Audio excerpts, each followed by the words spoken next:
ang baboy daw natin kumain para doon tayo baboy. Kung paano kami kumain, di namin kailangan dayain para lang mapabilib kayo. Pinapakita namin sa inyo kung paano talaga kami kumain. Nagiging totoo lang po kami sa inyo. Kainan na desente. Saan ninyo marunong din po kaming makibagay sa mga desenteng tao. Hi guys! Another day, another budget-friendly food na naman po tayo. So for today's video guys, magluluto tayo ampalaya con carne. So meron po tayo dito syempre ampalaya. And then meron tayo dito guys, giniling na baka. Sibuyas, bawang at sili, sabay-sabay na po. Yan. And then syempre lalagay tayo ng patis, pepper. Guys, habang inahalo-halo po natin tong ating giniling, no? Baka naman po pwedeng i-comment ninyo kung taga saan po kayo nang sa ganun po, mabati naman po namin kayo.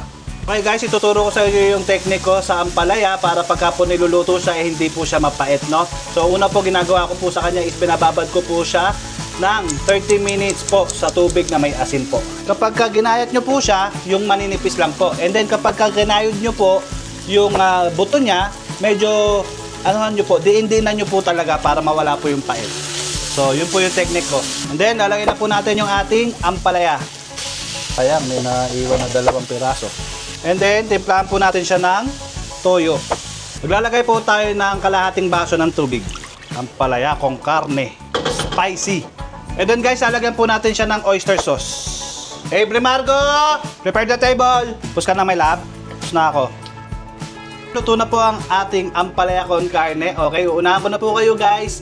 Tama kayo, mali ako. This is my own way. You have your own way. Daddy Pogi, ano pong ulam? O ito mga anak, ampalaya con carne at pritong isda. Tara, kain na to! Ma, maraming salamat po sa biyayang ipinagkaloob sa amin. Magsibig po itong lakas at talino. Ama, bigyan mo rin po naman sa ganang pagpapala ang aming mga mahal sa buhay. Gaya na rin po ang aming mga mananood. Ama, pakiproteksyonan mo ang iyong mga anak, lalo na po ngayon sa mga dumadami na paglindol sa iba't ibang lugar po sa Pilipinas. Ama, inihiling po namin ang lahat ng ito sa pangalan ni Jesus, aming tagapagligtas. Amen. Kain na to! Let's go!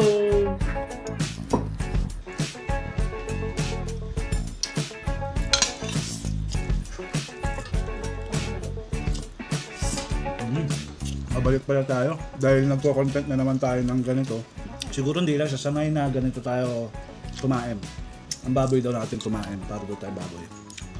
Kasi maingay siguro. Pasensya na po kayo. Unahan ko na po kayo. Tama kayo, mali ako. Ganun lang po talaga kami kumain guys. Pero hindi po namin binababoy ang pagkain. Sa katunayan nga po niya, lagi po namin pinagpe-pray ang aming pagkain. Nabasbasan ni Lord yung pagkain namin para magsilbing lakas at talino namin. Lahat kami nakakamay.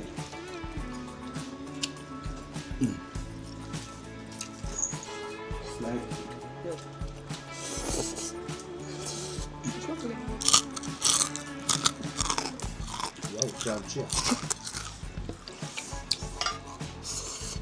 Or maybe they were just irritated by the noise. Wow. There's some people kasi po when they get irritated already when they hear some noise. Like loud breathing or something. Kung paano kami kumain, di namin kailangan dayain para lang mapabilib kayo. Pinapakita namin sa inyo kung paano talaga kami kumain.